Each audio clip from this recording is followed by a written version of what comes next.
No cabe duda que Predator Badland, aparte de haber dejado una muy buena impresión en la mayoría de personas y críticos experimentados en este mundo del cine, ha dejado muchas cositas de qué hablar, desde de lo que nos pone en partida a Deck, Thea y todas sus aventuras con Deck dentro de esta película, como se conocen, cosa que por cierto ya tenéis explicada en el canal, donde yo hablo con spoilers en detalle de toda la película, que lo tenéis en el canal. A ver, una película muy buena que me ha gustado tanto que voy a hablar mucho de ella, lógicamente, que en los próximos meses hablaremos bastante de ella al punto de sacar cada detallito que se nos presentó, easter eggs, comparativas, referencias a otras películas que las han habido. Si no has prestado atención, te traeré un vídeo completito acerca de las referencias a todas las demás pelis. ¿Qué significa en sí este mundillo del nuevo Dan Trachtenberg que nos quiere presentar, ¿no? De los operadores que para muchos siguen llorando y quejándose, pero que lamentablemente para ellos ha gustado y ha tenido una crítica positiva dentro del fandom, lamentablemente. Pero bueno, el punto es que hay ciertas cosas a tomar en cuenta dentro de la película y una de ellas es Quaid, el hermano mayor de Deck, porque hay ciertas cosas que se nos han presentado dentro de la película que hay que tomarlas en cuenta, que tenemos derecho a preguntarnos de cómo esto ha llegado aquí, porque Quay está mucho más preparado que Deck en este tramo de la película, porque si nos fijamos bien, en el comienzo de la película, la pelea que ellos tienen, como se hace referencia entre Deck y Quay, es para él poder obtener por primera vez el camuflaje. Como ya sabemos, esto se viene dando en todo lo que es el mundillo de la saga de Depredador, donde cada una de las cosas que estos poseen se las tienen que ganar, ¿no? Desde su biomáscara, desde su Plamacaster hasta el camuflaje, es algo que se van ganando a medida van adquiriendo experiencia.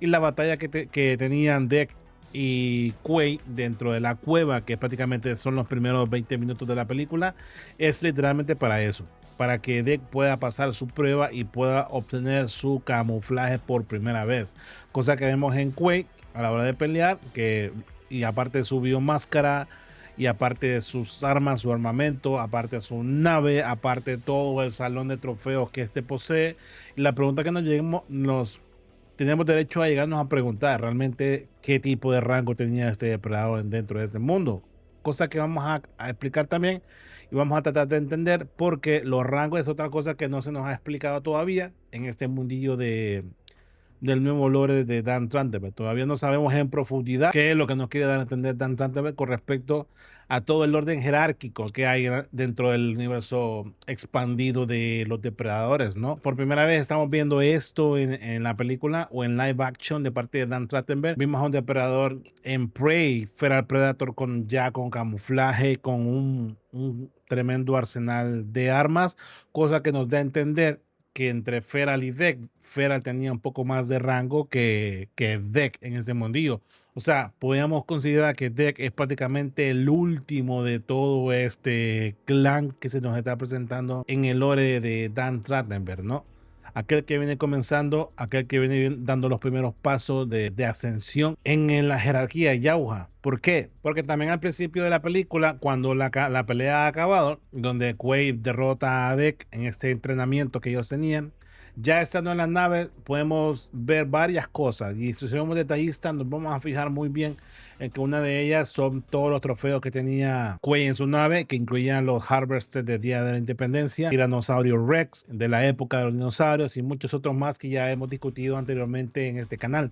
Lo que da a entender que Quay era un cazador nato, porque aparte tenía su propia nave, y lo único que a mí yo me acuerde de un depredador que tenía su propia nave es el depredador Wolf, aquel que llegaba desde Jaguar Prime en su propio transporte, que podía y llegó a la Tierra en ese transporte para atender al llamado de los depredadores caídos de AVP, ¿no? Y hay cosas que, por ejemplo, yo te comenté en el vídeo con crítica, que si no lo has visto lo tendréis por aquí, en donde hablamos en detalle de la película y te comparto lo bueno y lo malo de la película también. Y una de las cosas que me parecía mala era el hecho del tiempo en pantalla que tenía Quay, el padre de Deck, Jorge, y esto de Jauja Prime, ¿no?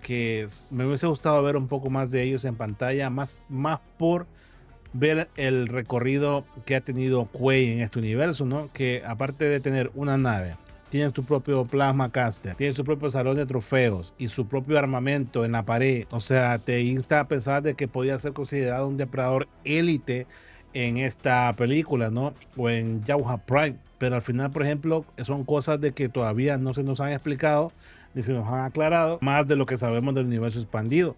Que por ejemplo, yo pienso que de una manera sutil, Dan Trachtenberg ha ido tomando cosillas del universo expandido para ponerlas en live action, ¿no? Para no desarmar en su totalidad lo que es el universo cinematográfico de Depredador, y por eso ha ido cogiendo cosas, lo que son los rangos, lo que son las biomáscaras, lo que son el código de honor Jauja, ya que está poniendo al principio de cada película diferentes fragmentos de códex Jauja, ¿no? Lo que me está a pensar de que lo va a seguir poniendo en las siguientes películas que él vaya haciendo. Pero entonces, si Kawaii estaba tan armado, tenía su propia nave y le explica a Dek, ¿no? Que en este mundo de los clanes de Jauja, porque habla de clanes, ¿no? De clanes de los Jauja, es necesario que tú pases una prueba, y esa es cazar una presa que tú escojas para poder ser aceptado dentro del clan, cosa que lleva a Dek lógicamente a escoger al college, ¿no? De Jena. Entonces Kawaii le dice que no lo acepta porque incluso el padre de ellos, que es un cobarde, se rehúsa a casarlo, ¿no? Porque él ya sabía, o porque ya se sabía el por qué no se podía casar, cosa que te dijeron desde el primer tráiler que tuviste ya por abril, de que no se podía casar la criatura. Y tenía mucha razón y mucho sentido, ya que la criatura tiene la capacidad de autorregenerarse de todas sus heridas, ¿no? Y el punto principal aquí es este: si no nos han dado, por ejemplo, rangos en la nueva era canon de Dan Trachtenberg, entonces ¿cómo podríamos nosotros deducir que Kawaii era alguien importante? Más como se vio su muerte, ¿no? Que al haber cazado animales a lo largo de la historia tan poderosos, cae tan fácilmente con el padre, ¿no? Que sí, que es el padre, que se podía considerar que es el líder de este clan, que es el que está a la cabeza de este clan que está en Jauja Prime, pero la experiencia se hace en los depredadores, ¿no? Y todo el salón de trofeos que Quay tenía lo hacía pesar como que era un depredador experimentado en la pelea, en la caza y en la exposición de todos estos trofeos que te ponen en una altura muy alta por encima incluso de Dek y casi a la par del padre, ¿no? ¿Por qué entonces un depredador así, tan poderoso, tan experimentado, con tanto arsenal, muere tan fácil a las manos de su padre, ¿no? Otra cosa que podríamos decir es que tampoco Quaid está usando su camuflaje, al ser un depredador que posiblemente pueda ser un depredador que sí siga las reglas Jaujas, aunque podría ser que su tecnología esté conectada a su biomáscara y por eso no pudiese usar el camuflaje en ese momento, ¿no? Porque no llevaba su biomáscara, ¿no? Pero yo lo que te pregunto es si tú piensas de que los rangos van a ser tomados en cuenta en este nuevo logo de Dan Trachtenberg, y si es así, ¿de qué sirve, por ejemplo, que nos muestren a un depredador como Quaid, tan experimentado, tan alto en la jerarquía Jauja, y que muera tan fácil en las manos de su padre, ¿no? Que por más que sea su padre, como te digo, la experiencia en pelea y caza la va a tener Quay siempre. Entonces a eso voy yo, ¿no? Que se nota la diferencia, por ejemplo, si lo comparas con su hermano menor D, que no tiene experiencia, tiene ataques de rabia, de ira, o sea, que se emociona muy rápido, cosa que no vemos en Quay. Alguien que se toma las cosas muy en serio, que deduce todo su entorno, que analiza todo, y cosa que, por ejemplo, en Dek no lo vas a ver. Más sin embargo, Quay sí, ya al tener su propia nave. Y antes de que hablemos de que podría ser la nave de alguien más, cuando Dek esté en Jena y menciona el nombre de Quay, la nave se activa y pide dirección de coordenadas para donde quiere ir Quay, ¿no? Cosa de que te da a entender de que la nave era sí o sí de Quay, de nadie más. Ahora, yo lo dejo ahí. Por lo que he leído, por lo que he aprendido del universo expandido, un depredador que se consigna con muchos trofeos, con mucho armamento, con incluso su propia nave, para mí es un depredador élite. Pero no sé hasta qué punto para Dan Trachtenberg sea considerado la jerarquía Jauja en este momento.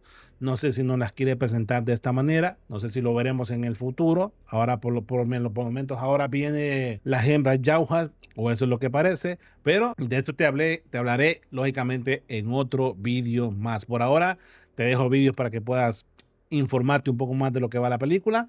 Y nada, espero tu comentario, tu opinión. Nada, que petes este video a muchos likes. Somos Jauja Prime. Nos veremos hasta la próxima. Chau.